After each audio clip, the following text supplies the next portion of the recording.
Emergency podcast, guys. Tim Anderson DFA'd by the Marlins. Xavier Edwards has been recalled. A 40-man spot is open, and Jazz Chisholm Jr. still playing center field. Tons to get into. Emergency podcast, the Locked On Marlins.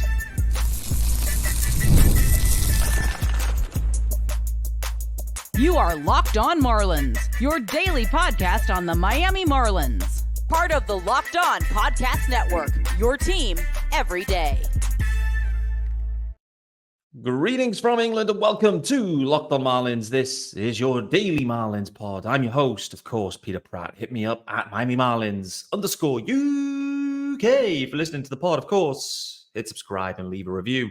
This is your team every day, and thanks for making Locked On Marlins your first listen of the day.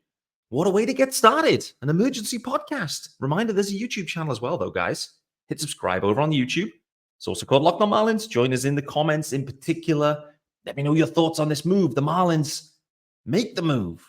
Tim Anderson, unfortunately, ending his Marlins tenure seemingly with a terrible error against the Philadelphia Phillies on Sunday that effectively handed them the game.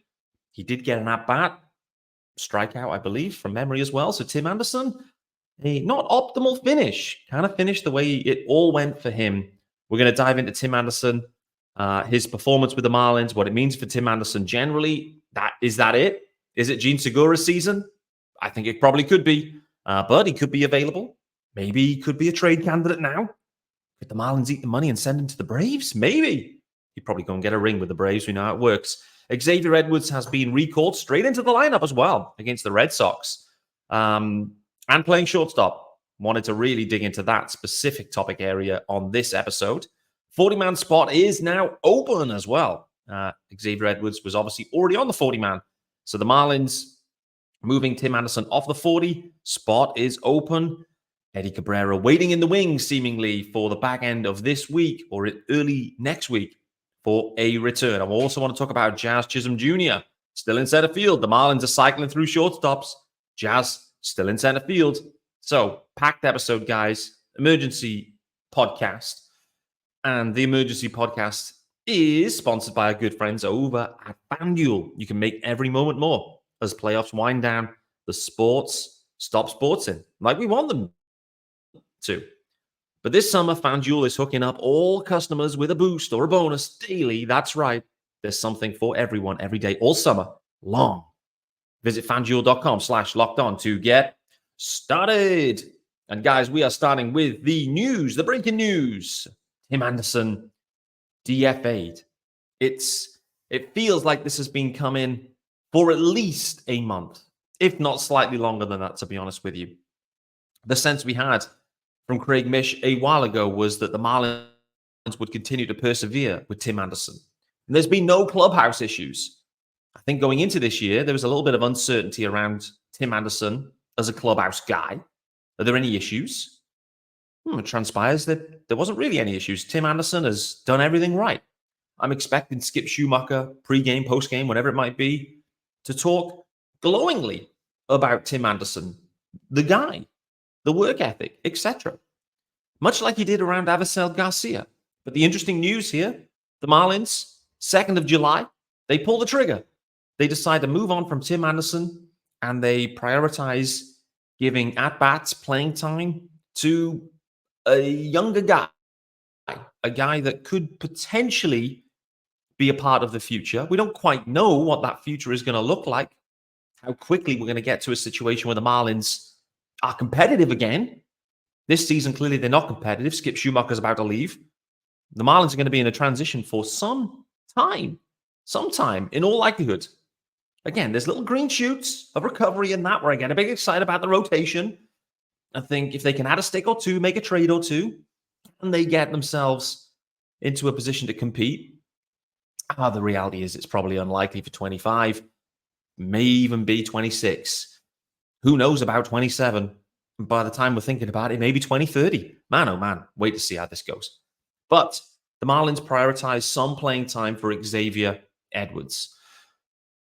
I think Chase, Loud Marlins fan, made a very interesting point on Twitter around this, that potentially the Tim Anderson deal was connected to Xavier Edwards. So remember that Xavier Edwards dealing with an issue throughout spring entirely, start of the year on the IL, worked his way back up to the big league club, then Tim Anderson back, Xavier Edwards down. But the question there is, if it wasn't for that injury to Xavier Edwards, would the Marlins have actually signed Tim Anderson? Remember, they didn't make any moves until super late. Didn't sign any free agents other than Tim Anderson. That was super late.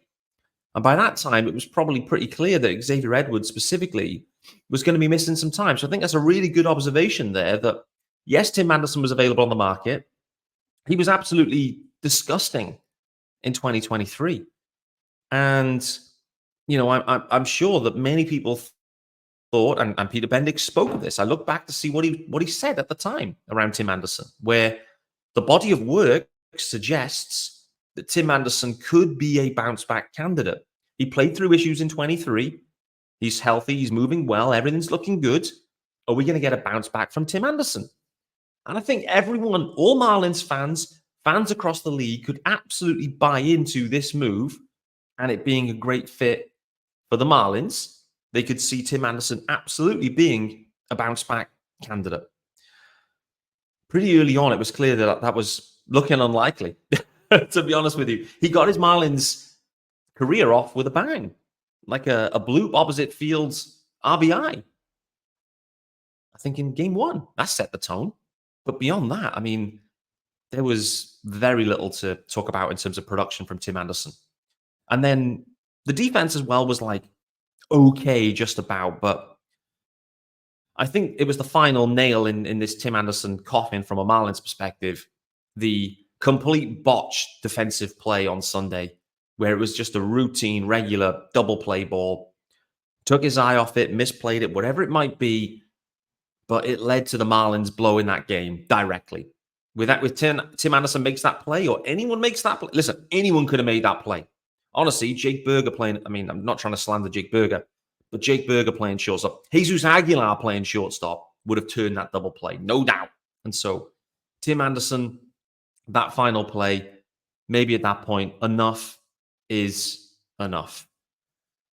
When we look at what he actually delivered in terms of the overall numbers, it's pretty underwhelming. And we can see why this discussion has been kind of taking place for some time. It's fair to say. My screen's frozen, so I don't have the numbers now in front of me. I don't know what's going on. Nevertheless, all you need to know about Tim Anderson's number is they were low and they were empty. No power, no walks, no contact, no BABIP, no defense, no speed. A nice guy in the clubhouse, maybe. But overall, the time was right for the Marlins to make this move with Tim Anderson. The 1-year rental, no value headed to the deadline because of all of those aforementioned things. The guy, at this point, is not a big leaguer. The guy is effectively the same as Gene Segura last year. Gene Segura, out of baseball at this point as well. Tim Anderson, likely at this point, out of baseball. You'd be surprised. He's just turned 31. Maybe someone will buy the hype. Maybe they will give him a chance, sign on as a minor leaguer, whatever it might be. We'll wait and see. We'll see what the future is for Tim. There's no animosity towards Tim Anderson. The Marlins season has nothing to do with Tim Anderson. If he was hitting, 350, it wouldn't have mattered, frankly. So there's no bad feeling. It was a good fit for the right reasons, and the intentions were right. If Tim Anderson popped off, then all of a sudden the Marlins got a tradable Tim Anderson. Wasn't to be. They realized there's no value in Tim Anderson. Now's the time to move on. Let's get Xavier Edwards in here. Let's see what's cooking with Xavier Edwards. One final thing I just wanted to go back to. I did want to talk about Xavier Edwards after the ad, but just specifically on, let's remember how we got here too with the roster construction. Tim Anderson was signed, and question marks then started to circulate around John Birdie. What does this mean for John Birdie? And lo and behold, John Birdie then, goes on to be traded and is putting up, a decent year. It's fair to say. I mean, he's had a little bit of injury issue this year. But, an OPS plus of 85, like it's fine. Couple of stolen bags, one single bomb hitting 273, a 0.5 WAR for Baseball Reference. I have to check on Fangraphs to see what they're cooking. But, listen, with Birdie, the Marlins decided to move on from him, get something back from him while there was some value. I get it. Again, one eye to the present, one eye to the future. We know all the moves the Marlins are making seemingly are everything for the future.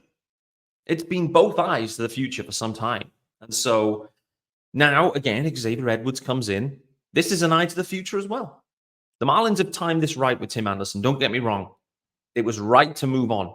No value, no production, no defense. Time to go. They eat the money. It's encouraging to see that the Marlins as well, specifically this year, in this Bruce Sherman, Peter Bendix setup, it felt like historically they've held on too long to guys that are clearly not big leaguers at this point. That hasn't been the case. I think that's encouraging that the Marlins are acknowledging a lack of production and moving on quicker than in the past. That's encouraging, no doubt. Ideally, these guys would be performing. Ideally, it wouldn't be that we're applauding that the Marlins are DFAing guys and eating money sooner. Ideally, for a club like the Marlins, with a expenditure of the Marlins, which is low, they get bang for their buck. They're getting zero bang for all of the bucks. So, yes, we can applaud the fact that they move on, but here's an idea. Let's spend more wisely. Let's acquire better quality talent. Let's not go for talent, seemingly talent, that is, a potential bounce back. Does everyone have to be a bounce back? That's all this roster's been built on, is scrap heap guys and potential bounce backs. You can't say it's a good thing when you've got $40 million of dead dough on your books at this point. No one could be applauded for that. I know it isn't all Bendix, but some of it is. Some of it is Bendix. Some of it is pre-Bendix. Some of it's Jeter still. The Avisel Garcia thing is him. But I'm encouraged they're moving on quicker. But we can't just simply applaud that situation. I'm looking for bang. The Marlins, to be successful, they have to deliver value from everything they spend on.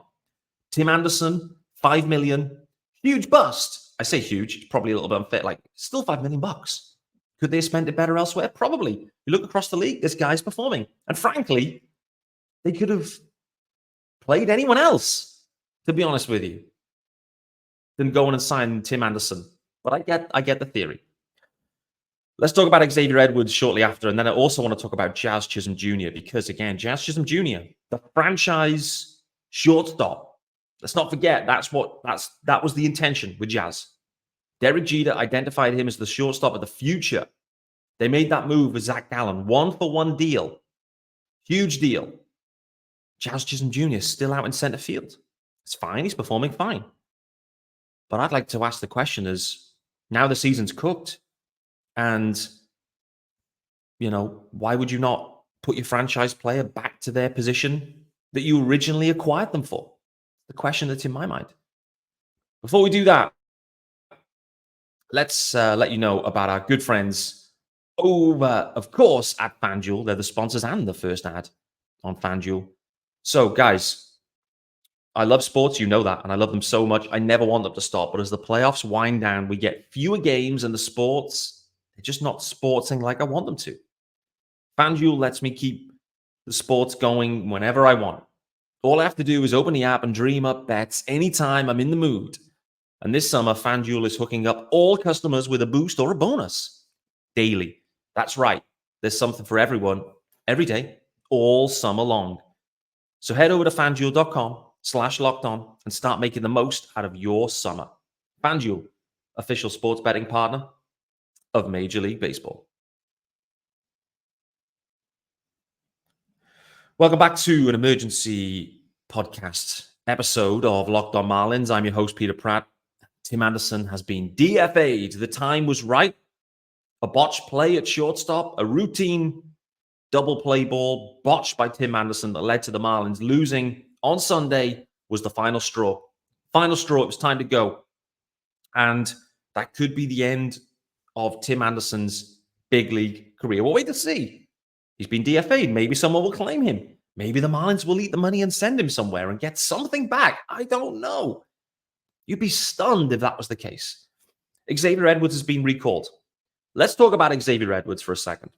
So, when we saw Xavier Edwards last year, the immediate comps were Luis Arias 2.0. A lot of people high on Xavier Edwards, me included, like the profile, no doubt about it, because, well, I loved Luis Arias' profile.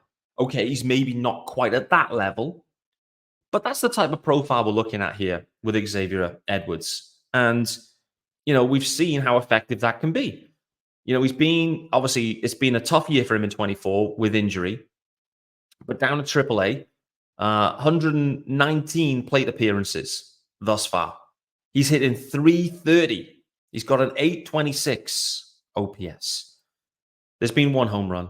There's been 5 stolen bags, 8 walks, a ton of hits, few doubles, and a triple. So, listen, Xavier Edwards, as advertised, I would say AAA. The dude looks like he can hit over 300. It's going to be relatively empty. There's been a little bit of a power, indicator in 22 and 23, like, sporadic, very Luis Arias-like. The profile looks very similar. For me, the really interesting question here is, can Xavier Edwards actually play shortstop? The indication at this point is he's going to be given, free reign at this point, particularly against, we'll see. Maybe it's every day. Could be every day. He's going to be given free reign to be an everyday shortstop for the Marlins. When we look at what he's been doing defensively in the past couple of seasons, again, interesting situation where in 2023, last season, he was playing everywhere, all over the field. Center field, he spent a ton of time, but really spent most innings at second base. He spent some innings at shortstop, more at second. The position he played second most was center field, a little bit at third base. The question's always been, I remember Skip Schumacher bringing it up last year about Xavier Edwards, was like, can the guy get his defense to a point where he can play left side of the infield? That's the question on Xavier Edwards. This season, since he's, been in AAA, he's pretty much only been playing shortstop. He also played shortstop for a few games while he was up with the big league club earlier this season before he was sent back down, associated with the Tim Anderson bereavement situation. So a little bit at second, but primarily shortstop.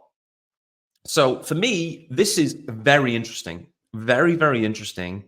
A player that last season, the Marlins had primarily focused having Xavier Edwards second, center, or third.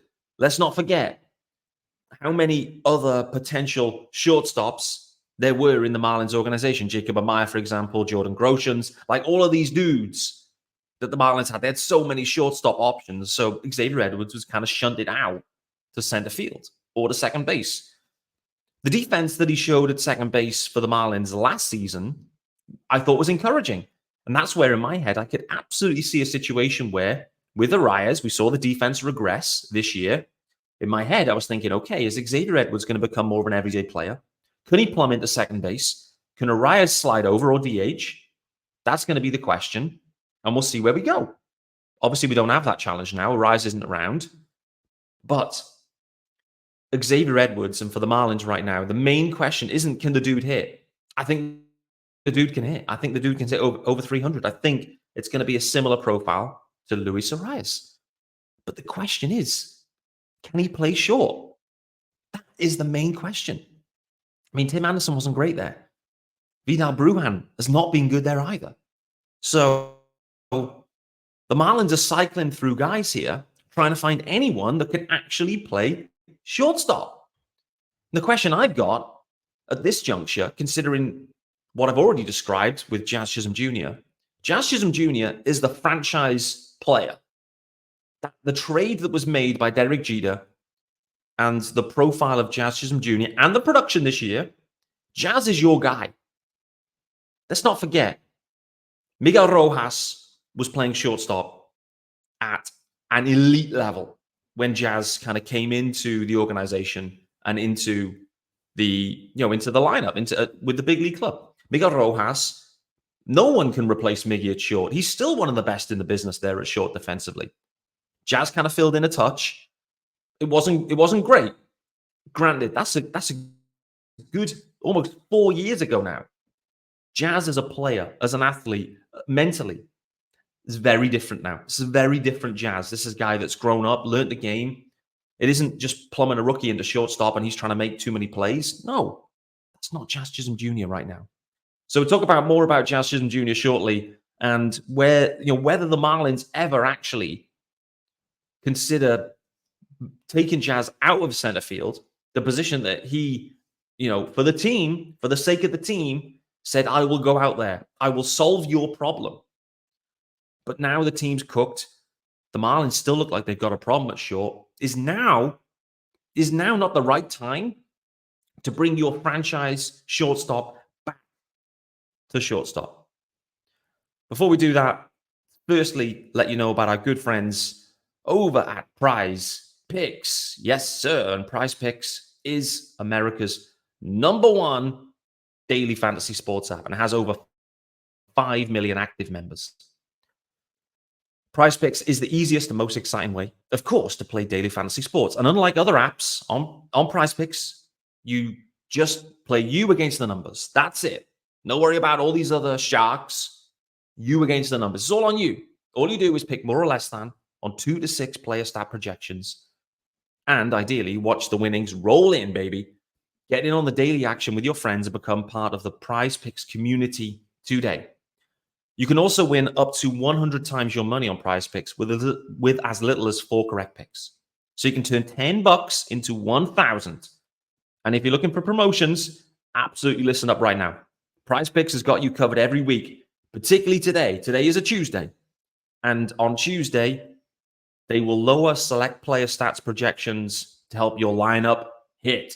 Or you can get your entry fees back if you have a losing lineup on Fridays. PrizePicks is available in more than 30 states across the country, including California, Texas, and Georgia. So download PrizePicks today. Use the code LOCKEDONMLB for a first deposit match up to $100. That's LOCKEDONMLB and PrizePicks for a first deposit match up to $100. Pick more, pick less. It's that easy. And guys, this episode is also brought to you by our good friends over at Tax Network USA. And here on Locked On Marlins, we pride ourselves on getting you the latest news for your team, whether it's the offseason, the draft, spring training, or the playoffs. It's year-round. You know what else is year-round? Collection season. Just because tax season is over doesn't mean the IRS will stop coming after you for unfiled taxes. The IRS can garnish your wages, levy your bank accounts, and even seize your property. Don't let the IRS target you. Let the licensed professionals and tax experts at Tax Network USA go to bat for you. And with over 14 years of experience and an A+ rating by the Better Business Bureau, Tax Network USA has saved their clients, ready for this, over $1 billion in tax debt. Whether you owe taxes, have complicated matters that require tax planning, or finally hit that parlay this season and need help correctly filing, just simply call 1-800-549-1000. Reminder on that number, 1-800-549-1000. Or visit tnusa.com/lockedon. And be sure to mention Locked On Marlins at checkout, and you'll receive a $250 discount off their services. Yes, you heard that right. Be sure to mention Locked On Marlins at checkout and receive $250 discount off their services. Welcome back to Locked On Marlins. Final segment here with me, Peter Pratt. It's a Tim Anderson DFA emergency podcast. The Marlins make the move on Tim Anderson. It was not good. This is the right call. Right call. The Marlins are moving on from Deadwood sooner. However, we'd like less Deadwood. Just want to call that out. Can we just have better players? Less Deadwood, more production, please. Nevertheless, it is what it is. Move on. We move. Xavier Edwards gets the call straight into shortstop, by the way, as well, for today's game. Very interesting. I've seen Otto Lopez has been scratched as well, so interested to see what's up with Otto. Vidal Brujan moving around. They're making adjustments. Manuel Rivera playing. Yeah, okay, is what it is. I'm interested to see what Vidal Brujan's role is, actually, while, with Tim Anderson gone. I think just on him specifically, when TA wasn't around for a while, with injury, it felt like Vidal Brujan really flourished, actually, and was playing every day. He did flourish. It feels like as a part-time player, moving around the diamond, Vidal Brujan has kind of struggled in that type of role. And so, yeah, again, very interested to see, how this plays out. We're obviously in the final month of the trade deadline. Anyone could be moved at any point. Josh Bell obviously could be moved at any point. I'm very interested. Do we see more Jake Berger this year after the deadline at first base? Do we see maybe more Troy Johnson? Did he finally get a chance? I don't know. We won't talk about Troy Johnson today. I'm going to talk about prospects more generally on another episode later this week. Let's talk about Jazz Chisholm Jr. For me, I just find this a very, very interesting situation where if we go back, Jazz is a shortstop. Jazz wants to be a shortstop. Jazz hasn't really been given the chance to ever play shortstop for the Marlins. The Marlins had Miguel Rojas, elite shortstop, better than Jazz at shortstop. Was what it was. Jazz played a nice second base. Miggy Rowe and Jazz, they had a nice vibe. Second base and shortstop, no doubt. Jazz then called it out. Listen, you've got a problem at center field. I'm happy to go out there, Skip. I'm happy to do what needs to be done. I'm going to go out to center field. I'm going to learn the position. I can get a gold glove out there. I think I can. I'm the most talented dude on the field. Love Jazz's attitude. Love his commitment to the team. He gets the Marlins to the postseason. Granted, he missed time, but he did what needed to be done. And he was true to his word. It was ropey early, but he's learned and he's improved and he continues to improve. But let me just be totally clear on this now. Jazz Chisholm Jr. does not see himself as a center fielder. He is a shortstop playing center field at this point. Yes, he's making an extremely good go of it because he's an elite athlete. He's an elite baseball player. We forget about that. We take Jazz for granted. Some people think he's overrated, whatever it might be. But listen, Jazz stepped up for his team. He's delivered for his team. The team is now cooked. They have nothing at shortstop. I don't think Xavier Edwards is the answer. I don't think the Marlins felt he was the answer last year. I don't think they think he's the answer this year. I don't think they think Vidal Brujan's the answer. The question I'm asking is, when are we going to get Jazz Chisholm Jr. back to shortstop? Let's see what's there. Because, listen, center field, the season's cooked. The season is cooked. Dane Myers could absolutely play center field. Victor Mesa Jr. could absolutely come up and play. Jesus Sanchez can do it. It doesn't really matter at this point, to be honest. But what I want to see is, can Jazz Chisholm Jr., this version of Jazz, actually play shortstop? Because right now, there remains a huge question mark over that. Rightly so. The body of work on tape, not good. He looks, by every metric, defensive stat, to be terrible at shortstop. I've seen enough of Jazz Chisholm Jr. over the recent years to know that won't be the case. He was thrust into that situation, probably on a part-time role, playing like here and there. You're into short. You want to make an impression. You're young. We know what Jazz is like. He wants, if there's a flashy play to be played, he'll look to play it. There's a degree of maturity that is coming into Jazz's game now. And he's showing that, but in his center field play, he's showing that at the plate. There's a maturity. And I think that maturity would absolutely translate to shortstop. Where's the most valuable spot for Jazz? Is it center field or shortstop? For me, it's short all day long. That's where the action's at. That's what he's been brought up. That's his position. Jazz is a shortstop. I have no idea why the Marlins continue to leave Jazz Chisholm Jr. hung out to dry in center field. Yes, he's doing fine out there. But it's time for the team to prioritize Jazz. He's the franchise. And taking it a step further, I'd love for the Marlins now, in this year where things are not going well, but I'd love for them to find a way to commit to Jazz. The sense is that maybe the trade market isn't really quite what the Marlins are looking for. Maybe there's not the value attributed to Jazz that maybe you would anticipate. Well, if that's the case, should the Marlins not double down on their franchise player, the guy that was handpicked by Derek Jeter to be the shortstop of the future, the guy that continues to improve, the guy that has shown an ability to do stuff what needs to be done for the team? Granted, there's been a few clubhouse issues, some personality issues, etc. Well documented. We get that. But it feels like still the Marlins are leaving. I mean, maybe Jazz sees himself as a center fielder now. I don't know. But every time he speaks, he always talks about him being a shortstop. I think at this juncture, let's see what Xavier Edwards has got. But if Jazz remains with the Marlins after the deadline and Xavier Edwards struggles at short, it continues to be a struggle, then I think it's critical that Jazz returns to short and is given the opportunity. He's deserved it. He's deserved that opportunity to play the position that he prefers. Thanks for making Locked On Marlins your first listen of the day, guys, and joining me on a Tim Anderson DFA emergency podcast episode. I'm back tomorrow, and the UK GOAT is definitely in the house. Confirmed. Sean Barrett is back tomorrow. Look forward to catching up more on these topics and whatever else happens in this first game against the Red Sox. See you then.